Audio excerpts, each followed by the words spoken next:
हाँ, जहाँ बात सेक्स स्कैंडल की बात हो रही है, हम लोगों ने तो 2 साल 3 साल पहले देखा है कि बीजेपी की विधायक, बीजेपी के एमएलए किस तरीके से सेक्स स्कैंडल में पकड़ाए थे। एक औरत विधायक जो है वो सेक्स स्कैंडल में पकड़ा, क्या वो भी जेएनयू से पढ़ के आई थी? हाँ, उसके जो मंत्री जो हैं, जो मालिश करते हुए पकड़ाए गए थे, क्या वो जेएनयू गए थे? ऐसा नहीं है। इस समय की जो फाइनेंस मिनिस्टर हैं निर्मला सीतारमण, वो भी जेएनयू से पढ़ के निकली हैं। हाँ, उनसे पहले पूछ लेना चाहिए उनको कि सेक्स स्कैंडल हुआ है कि नहीं हुआ है। अब पर सपा के विधायक के घर में रेड करवाया जा रहा है। हाँ, कभी मदरसे के नाम पे जो है मुसलमान को टारगेट किया जा रहा है। अब जेएनयू का नाम लेके वामपंथियों को टारगेट किया जा रहा है। नमस्कार, आदाब। मैं रजा अंसारी।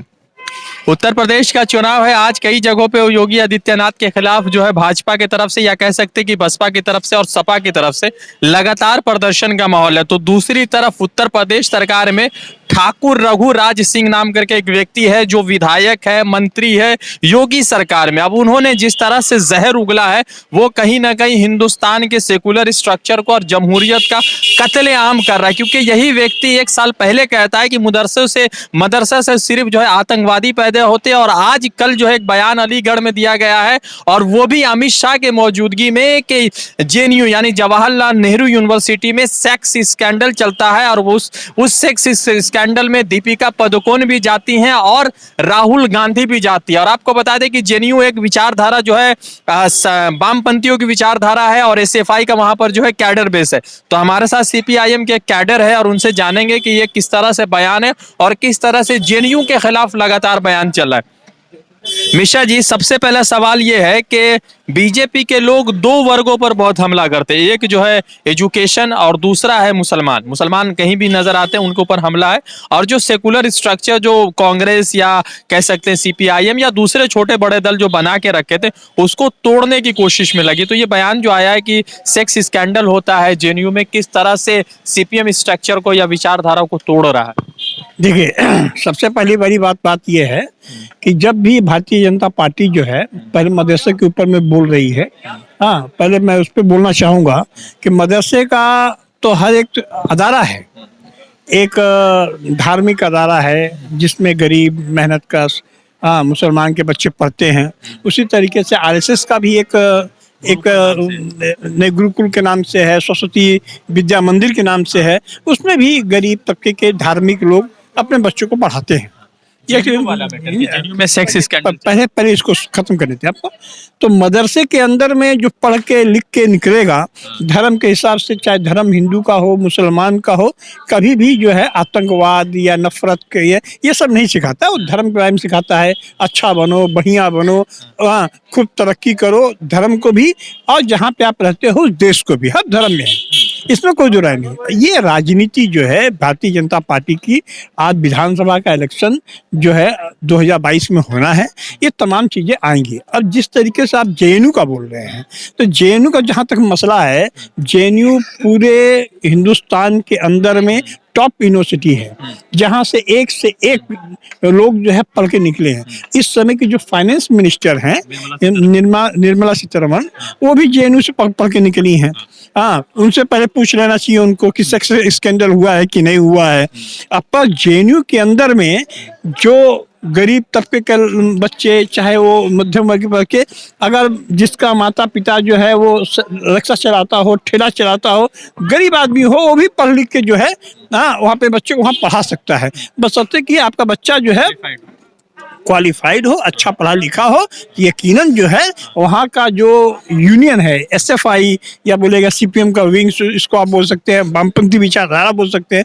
तो वामपंथी विचारधारा का मूल बात यही है कि किसी भी तरीके के देश के अंदर में जो गरीब तबके के हैं, खट के खाने वाले मेहनत कश लोगों के भविष्य को सुधारा जाए, संभाला जाए।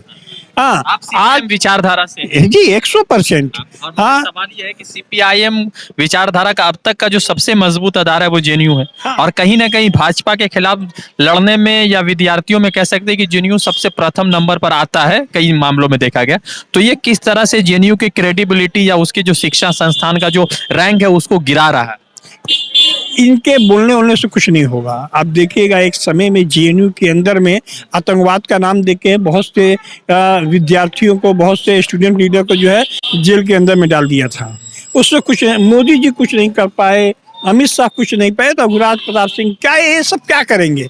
ये लोग तो सिर्फ एक तो प्रोपेगेंडा कर रहे हैं कि जैसे देश के अंदर में, दिल्ली के अंदर में किसान आंदोलन में वामपंथियों ने उनको जो है पीछे हटने पे मजबूर किया है, तो वो उनको कहीं ना कहीं डर सता रहा है कि यूपी विधानसभा के इलेक्शन में कहीं ऐसा ना हो कि जो है मुलायम सिंह की जो पार्टी है, समाजवादी पार्टी, अखिलेश जो उसके नेता हैं, मायावती की पार्टी है, कहीं पे कहीं ना कहीं ये लोग उनके सामने गठजोड़ करके जो है कहीं हमारा खेल खराब न कर दें। आज जो हम लोग देख रहे हैं उत्तर प्रदेश के अंदर में जो चुनावी माहौल है और जो नतीजा, जो आंकड़ा है, वो ये लग रहा है कि कहीं ना कहीं बीजेपी हार भी सकती है। आइए इस तरीके के माहौल देखिएगा बनाया जा रहा है। अभी देखिएगा सपा के विधायक के घर में रेड करवाया जा रहा है। हाँ, कभी मदरसे के नाम पे जो है मुसलमान को टारगेट किया जा रहा है। अब जेएनयू का नाम लेके वामपंथियों को टारगेट किया जा रहा है। वामपंथी का मतलब क्या? वामपंथी का मतलब कि नहीं, सीपीएम पार्टी तो है ही, अलग बात है, लेकिन वामपंथी के अंदर में है कौन कौन लोग? बड़े बड़े इंडस्ट्रीज लोग नहीं है, बड़े बड़े नहीं है, जो हैं गरीब, मेहनत, कष्ट खट के खाने वाले, इनका कोई धर्म और मजहब नहीं होता है। आइए बात सुनिए, जहाँ बात सेक्स स्कैंडल की बात हो रही है, हम लोगों ने तो 2 साल 3 साल पहले देखा है कि बीजेपी की विधायक, बीजेपी के एमएलए किस तरीके से सेक्स स्कैंडल में पकड़ाए थे। एक औरत विधायक जो है वो सेक्स स्कैंडल में पकड़ा, क्या वो भी जेएनयू से पढ़ के आई थी? हाँ, उसके जो मंत्री जो हैं, जो मालिश करते हुए पकड़ाए गए थे, क्या वो जेएनयू गए थे? ऐसा नहीं है। ये सिर्फ चुनावी एक एजेंडा बनाया जा रहा है, लोगों के अंदर भ्रम पैदा किया जा रहा है, एक जो है नफरत की आग फैलाई जा रही है, जिससे कि लोग नफरत करके फिर से जो है भारतीय जनता पार्टी, बीजेपी के हक में अपना मतामत दे, लेकिन ये होने वाला नहीं है। तो मतलब ये है कि एक तरफ मुसलमानों को टारगेट कर दो लड़ने वाला, उसके नाम पर हिंदुओं से वोट लो, दूसरी तरफ जो विचारधारा, जो कहीं ना कहीं सेकुलर विचारधारा है सीपीआईएम की, तो उस विचारधारा को टारगेट करने के लिए जेएनयू है। तो जेएनयू के ऊपर लगातार पहले भी कहा गया कि अफजल गुरु के पक्ष में लोग हैं, तो क्या आपको लगता भी है ऐसा कि जेएनयू कहीं ना कहीं थोड़ा सा भी इसमें मुलविस है या शामिल है? देखिए जेएनयू का जहाँ तक मामला है ना, आप देश का संविधान उठा लीजिए, कॉन्स्टिट्यूशन उठा लीजिए, हाँ, उस संविधान के को हाथ में रखिए और जेएनयू के मूवमेंट को देखिए। जो हमारा संविधान कहता है वही जो है जेएनयू उसको फॉलो करता है। नहीं तो आज जो है जेएनयू कब का बंद भी हो चुका होता, और आज जेएनयू जो है, जेएनयू के अंदर में बहुत से आतंकवाद का नाम देके जो है यूनिवर्सिटी कब का उसको बंद कर दी गई होती। इतना बड़े यूनिवर्सिटी को बेचने का आज से नहीं, बहुत दिन से इसका प्लानिंग चल रहा है कि उसको बदनाम किया जाए, ऐसा होने वाला नहीं है। कार्रवाई नहीं करती ये लोग जब भी आते हैं जेएनयू के? कहाँ से? हम तो बोले आपको, अफजल गुरु की बात आप कर रहे हैं। हाँ, अफजल गुरु ने क्या किया, नहीं किया, ये क्या हुआ, ये अलग बात है। हाँ, अगर वो दोषी थे, कोर्ट ने उनको सजा दिया, उनको फांसी दी, इसमें कोई दो राय नहीं है, होना चाहिए। लेकिन अगर संविधान तो ये भी कहता है ना कि एक प्राणी को, इंसान को जीने का हक होना चाहिए।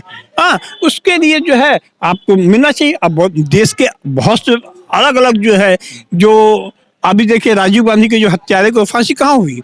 सोनिया गांधी ने माफ कर दिया। हाँ, माफ किया ना, माफ कर दिया। लाइफर है, राहुल गांधी ने माफ कर दिया। हाँ, ऐसे जो दारा सिंह जो है उड़ीसा के अंदर में जो तमाम क्रिश्चियन परिवार को जला दिए थे, उनको फांसी नहीं हुई, उसको माफ कर दिया गया। ये संविधानिक तो ये बढ़ रही है ना इनकी, ये हमारा ये मूवमेंट रहता है कि संविधानिक अधिकार, कॉन्स्टिट्यूशनल राइट जो है हर व्यक्ति को, हर इंसान को मिलना चाहिए, उसमें भेदभाव नहीं होना चाहिए। नहीं, एक सवाल ये है कि सरकार आखिर इन सब बयानों का क्यों बढ़ावा दे रही हो? क्या मंशा होगा पीछे? सरकार के पास कुछ तो है नहीं, न तो एम्प्लॉयमेंट है, न तो महंगाई पे रोक है, न तो ही देश के अंदर में जो है जो चल रहा है उसमें भी कोई बोलने के लिए नहीं है। तो आज सरकार करेगी क्या? आप पासा पलटने के लिए, माहौल को ठीक करने के लिए, तो ये तो अच्छा हथकंडा है ना, अच्छा हथियार है कि हिंदू मुसलमान लगा दो, जेएनयू लगवा दो, तो ये कर दो, तो ये तमाम चीजें होती रहती हैं। तो सरकार के पास अगर ये बोलने को रहता कि हमने गैस सिलेंडर जो है 400 रुपया से जो है 1200 कर दिए हैं। ये जो बोलने के लिए नहीं है ना कि 400 से 300 तो नहीं हुआ, अच्छे दिन तो नहीं आए, 15 लाख तो नहीं मिला, तमाम चीजें हैं, रोजगार नहीं मिला। तो ये तमाम चीजों को छुपाने के लिए, ढकने के लिए जो है ये सब चीज किया। और यूपी के इलेक्शन में किसान मरा, उसके परिवार के लोग मरे। हाँ, हाथरस के अंदर में एक बच्ची का बलात्कार हुआ। जेएनयू पर ठाकुर रघुराज सिंह का बयान सामने आया कि जेएनयू में सेक्स स्कैंडल होता है। उस पर वामपंथी विचारधारा के एक व्यक्ति कार्यकर्ता से बात हो रही थी। और फिर जुड़ेंगे दूसरे अपडेट के साथ। धन्यवाद।